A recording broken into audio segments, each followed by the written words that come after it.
ओम शांति। 7/10/2024 बाबा के महावाक्य हैं। बाबा कहते हैं, मीठे बच्चे, बाप आए हैं तुम बच्चों को कुंभी पाक नरक से निकालने के लिए। तुम बच्चों ने बाप को निमंत्रण भी इसीलिए दिया है। प्रश्न है, तुम बच्चे बहुत बड़े ते बड़े कारीगर हो, कैसे? तुम्हारी कारीगरी क्या है? उत्तर है, हम बच्चे ऐसी कारीगरी करते हैं जो सारी दुनिया ही नई बन जाती है। उसके लिए हम कोई ईंट या तगारी आदि नहीं उठाते हैं, लेकिन याद की यात्रा से नई दुनिया बना देते हैं। हमें खुशी है कि हम नई दुनिया की कारीगरी कर रहे हैं। हम ही फिर ऐसे स्वर्ग के मालिक बनेंगे। ओम शांति। मीठे मीठे रूहानी बच्चों प्रति रूहानी बाप समझाते हैं, तुम जब अपने अपने गांव से निकलते हो तो यह बुद्धि में रहता है कि हम जाते हैं शिव बाबा की पाठशाला में। ऐसे नहीं कि कोई साधु संत आदि का दर्शन करने व शास्त्र आदि सुनने आते हो।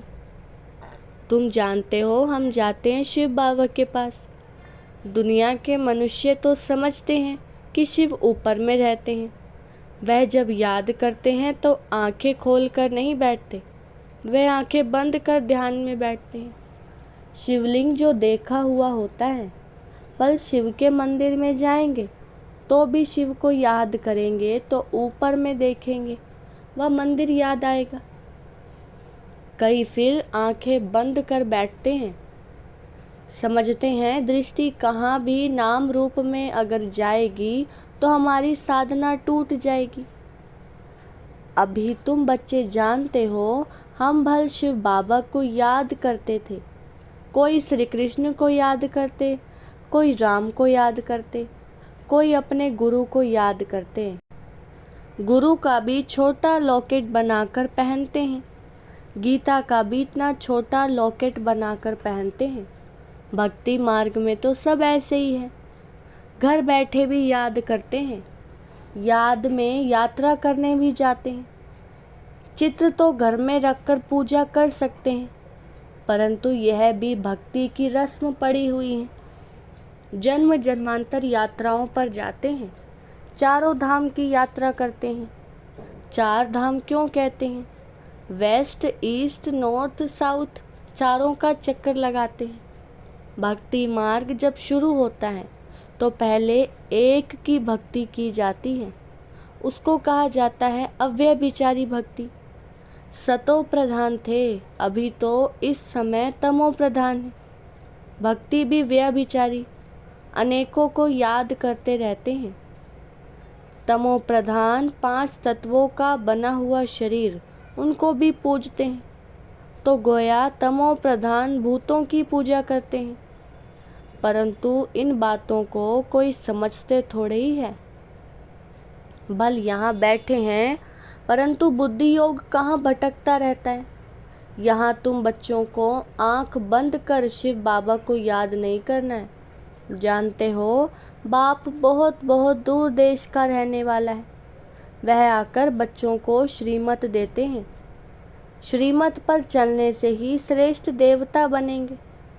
देवताओं की सारी राजधानी स्थापन हो रही है।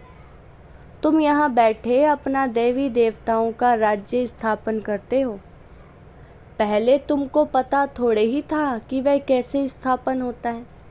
अभी जानते हो बाबा हमारा बाप भी है, टीचर बनकर पढ़ाते हैं और फिर साथ में भी ले जाएंगे, सदगति करेंगे। गुरु लोग किसी की सदगति नहीं करते हैं।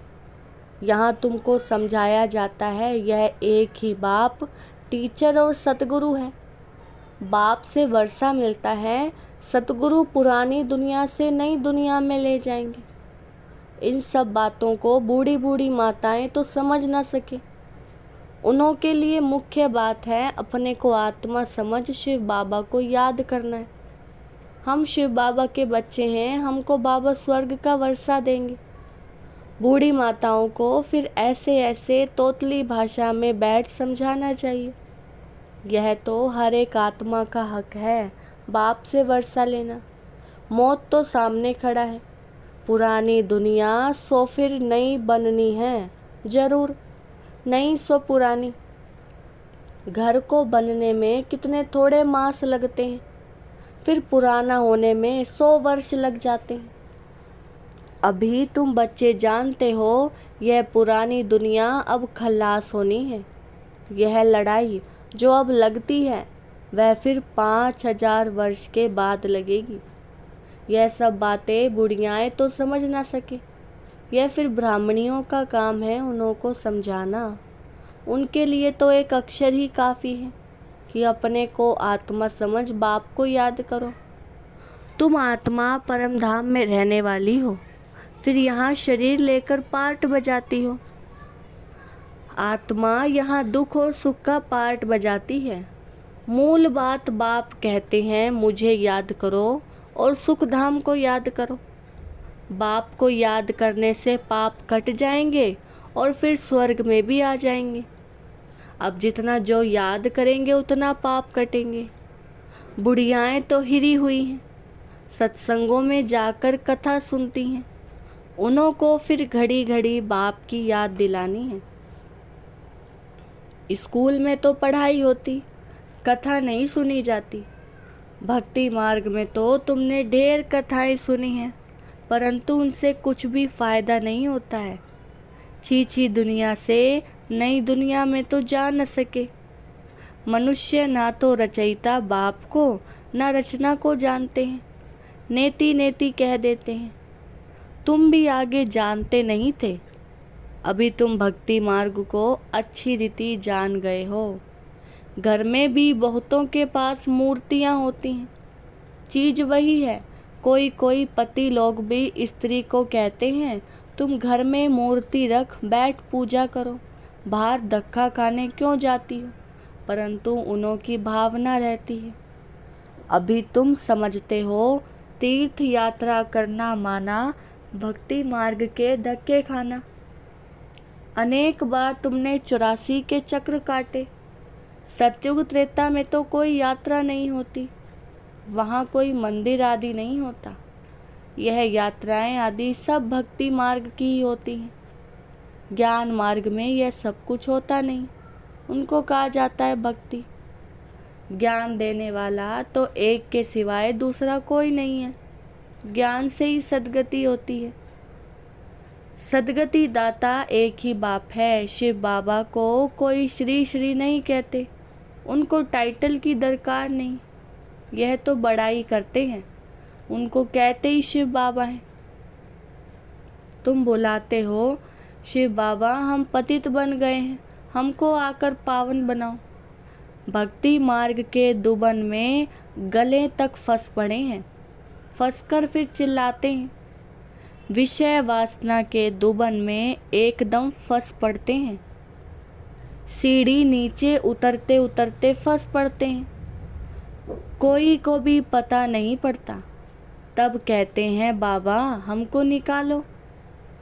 बाबा को भी ड्रामा अनुसार आना ही पड़ता है। बाप भी कहते हैं मैं बंधायमान हूँ इन सबको दुबन से निकालने। इनको कहा जाता है कुंभी पाक नरक, रौरव नरक भी कहते हैं। यह बाप बैठ समझाते हैं, उनको पता थोड़े ही पड़ता है। तुम बाप को देखो निमंत्रण कैसा देते हो। निमंत्रण तो कोई शादी मुरादी आदि पर दिया जाता है। तुम कहते हो, हे पतित पावन बाबा, इस पतित दुनिया रावण की पुरानी दुनिया में आओ। हम गले तक इसमें फंसे हुए हैं, अब सिवाय बाप के और कोई तो निकाल न सके। कहते भी हैं दूर देश का रहने वाला शिव बाबा। अब यह तो रावण का देश है, सबकी आत्मा तमो प्रधान हो गई है, इसीलिए बुलाते भी हैं कि आकर पावन बनाओ। पतित पावन सीताराम ऐसे गाते चिल्लाते हैं, ऐसे नहीं कि वह पवित्र रहते हैं। यह दुनिया ही पतित है, रावण राज्य है, इनमें तुम फंस पड़े हो। फिर यह निमंत्रण दिया है कि बाबा आकर हमको कुंभी पाक नरक से निकालो। तो बाप आए हैं, कितना तुम्हारा ओबीडिएंट सर्वेंट है। ड्रामा में अपार दुख तुम बच्चों ने देखे। टाइम पास होता जाता है, एक सेकंड ना मिले दूसरे से। अब बाप तुमको लक्ष्मी नारायण के जैसा बनाते हैं, फिर तुम आधा कल्प राज्य करेंगे। स्मृति में लाओ, अभी टाइम बहुत थोड़ा है। मौत शुरू हो जाएगा तो मनुष्य वायरे हो जाएंगे, यानी मूंझ जाएंगे। थोड़ा समय में क्या हो जाएगा, कई तो ठका सुनकर भी हार्ट फेल हो जाएंगे। मरेंगे ऐसे जो बात मत पूछो। देखो ढेर बूढ़ी माताएं आई हैं, बिचारी कुछ भी समझ ना सके। जैसे तीर्थों पर जाते हैं ना, तो एक दो को देख तैयार हो पड़ते हैं। हम भी चलते हैं। अभी तुम जानते हो कि भक्ति मार्ग के तीर्थ यात्रा का अर्थ ही है नीचे उतरना, तमो प्रधान बनना। बड़े ते बड़ी यात्रा तुम्हारी यह है जो तुम पतित दुनिया से पावन दुनिया में जाते हो। तो इन बच्चियों को कुछ तो शिव बाबा की याद दिलाते रहो। शिव बाबा का नाम याद है? थोड़ा बहुत सुनती हैं तो स्वर्ग में आएंगी। यह फल तो जरूर मिलना है। बाकी पद तो पढ़ाई से है, उसमें बहुत फर्क पड़ जाता है। ऊंचते ऊंच फिर कम से कम रात दिन का फर्क पड़ जाता है। कहाँ प्राइम मिनिस्टर, कहाँ नौकर चाकर राजधानी में नंबरवार होते हैं। स्वर्ग में भी राजधानी होगी, परंतु वहाँ पाप आत्माएं गंदे विकारी नहीं होंगे। वह है ही निर्विकारी दुनिया। तुम कहेंगे हम यह लक्ष्मी नारायण जरूर बनेंगे। तुमको हाथ उठाते देख बूढ़ियाँ आदि भी सब हाथ उठा देंगी। समझती कुछ नहीं है, फिर भी बाप के पास आई हैं तो स्वर्ग में तो जाएंगी, परंतु सब ऐसे थोड़े ही बनेंगी, प्रजा भी बनेंगी। बाप कहते हैं मैं गरीब निवाज हूँ, तो बाबा गरीबों को देख खुश होते हैं। भल कितने भी बड़े ते बड़े साहूकार पदमपति हैं, उनसे भी यह ऊंच पद पाएंगे 21 जन्मों के लिए। यह भी अच्छा है। बुढ़िया जब आती हैं तो बाप को खुशी होती है। फिर भी श्री कृष्णपुरी में तो जाएंगी ना, यह तो रावणपुरी है। जो अच्छी रीति पढ़ेंगे तो कृष्ण को भी गोद में झुलाएंगे। प्रजा थोड़े ही अंदर आ सकेगी, वह तो कभी करके दीदार करेंगी। जैसे पोप दीदार कराते हैं खिड़की से, लाखों आकर इकट्ठे होते हैं दर्शन करने, परंतु उनका हम क्या दीदार करेंगे। एवर पावन तो एक ही बाप है जो तुमको आकर पावन बनाते हैं, सारे विश्व को सतो प्रधान बनाते हैं। वहाँ यह 5 भूत नहीं रहेंगे, 5 तत्व भी सतो प्रधान बन जाते हैं, तुम्हारे गुलाम बन जाते हैं। कभी भी ऐसी गर्मी नहीं होगी जो नुकसान हो जाए। 5 तत्व भी कायदे अनुसार चलते हैं, अकाले मृत्यु नहीं होती। अभी तुम स्वर्ग में चलते हो तो नरक से बुद्धि योग निकाल लेना चाहिए। जैसे नया मकान बनाते हैं तो पुराने से बुद्धि हट जाती है, बुद्धि नए में चली जाती है। यह फिर बेहद की बात है। नई दुनिया की स्थापना हो रही है, पुरानी का विनाश होना है।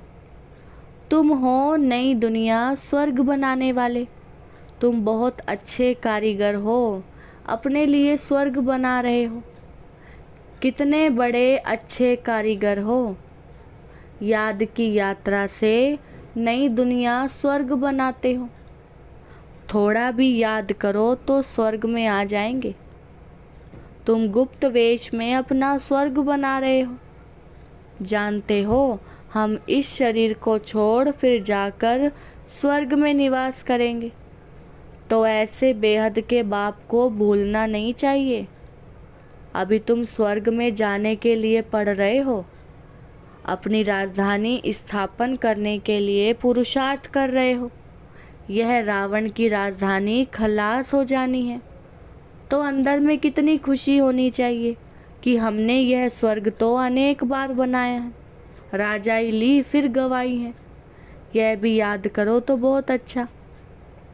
हम स्वर्ग के मालिक थे, बाप ने हमको ऐसा बनाया था। बाप को याद करो तो तुम्हारे पाप भस्म होंगे। कितना सहज रीति तुम स्वर्ग की स्थापना कर रहे हो। पुरानी दुनिया के विनाश के लिए कितनी चीज़ें निकलती रहती हैं। कुदरती आपदाएं, मूसल, मिसाइल्स आदि द्वारा सारी पुरानी दुनिया खत्म होगी। अब बाप आए हैं तुमको श्रेष्ठ मत देने, श्रेष्ठ स्वर्ग की स्थापना करने। अनेक बार तुमने यह स्थापना की है तो बुद्धि में याद रखना चाहिए। अनेक बार राज्य लिया फिर गंवाया है, यह बुद्धि में चलता रहे और एक दो को भी यह बातें सुनाओ। दुनियावी बातों में समय नहीं गंवाना चाहिए। बाप को याद करो, स्वदर्शन चक्रधारी बनो।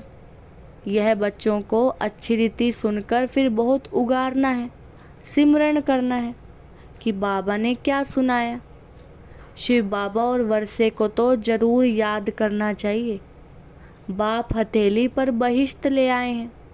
पवित्र भी बनना है, पवित्र नहीं बनेंगे तो सजा खानी पड़ेगी, पद भी बहुत छोटा पालेंगे। स्वर्ग में ऊंच पद पाना है तो अच्छी रीति धारण करो। बाप रास्ता तो बहुत सहज बताते हैं। अच्छा, मीठे मीठे सिखिलदे बच्चों प्रति माता पिता बाप दादा का याद प्यार और गुड मॉर्निंग। रूहानी बाप की रूहानी बच्चों को नमस्ते। हम रूहानी बच्चों की रूहानी बाप दादा को नमस्ते नमस्ते, गुड मॉर्निंग। धारणा के लिए मुख्य सार। फर्स्ट पॉइंट है, बाप जो सुनाते हैं उसे अच्छी तरह सुनकर फिर उगारना है। दुनियावी बातों में अपना समय नहीं गंवाना है। दूसरा पॉइंट है, बाप की याद में आंखें बंद करके नहीं बैठना है। श्री कृष्ण की राजधानी में आने के लिए अच्छी रीति पढ़ाई पढ़नी है। वरदान दिया बाबा ने, मन बुद्धि को झमेलों से किनारे कर, मिलन मेला मनाने वाले झमेला मुक्त भव। वरदान का विस्तार है। कई बच्चे सोचते हैं यह झमेला पूरा होगा तो हमारी अवस्था व सेवा अच्छी हो जाएगी, लेकिन झमेले पहाड़ के समान हैं। पहाड़ नहीं हटेगा, लेकिन जहाँ झमेला हो वहाँ अपने मन बुद्धि को किनारे कर लो, या उड़ती कला से झमेले के पहाड़ के भी ऊपर चले जाओ तो पहाड़ भी आपको सहज अनुभव होगा। झमेलों की दुनिया में झमेले तो आएंगे ही, आप मुक्त रहो तो मिलन मेला मना सकेंगे। स्लोगन है, इस बेहद नाटक में हीरो पार्ट बजाने वाले ही हीरो पार्टधारी हैं। अच्छा, ओम शांति।